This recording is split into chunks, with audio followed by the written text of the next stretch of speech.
আসসালামু আলাইকুম গাইজ, কেমন আছেন আপনারা সবাই?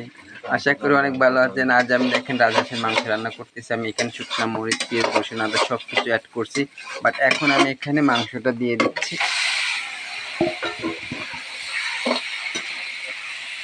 আজ আমরা খড়ির চুলায় রান্না করতেছি। খড়ির চুলার রান্না অনেকই সুস্বাদু। আপনারা চাইলে এরকমই রান্না করে খাইবেন, বাড়ি এসে খুবই মজা পাবেন।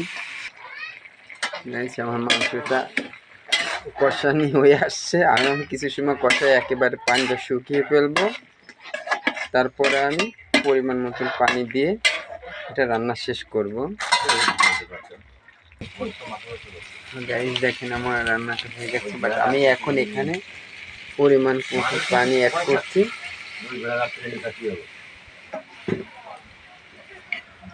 এখন আমি ঢাকনা দিয়ে ঢেকে দিই।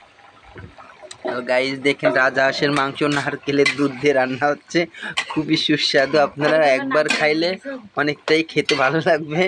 মাংসটা একদম সফট হয়ে গেছে। কিছুক্ষণের মধ্যে আমি ঝোলটা নামিয়ে ফেলবো।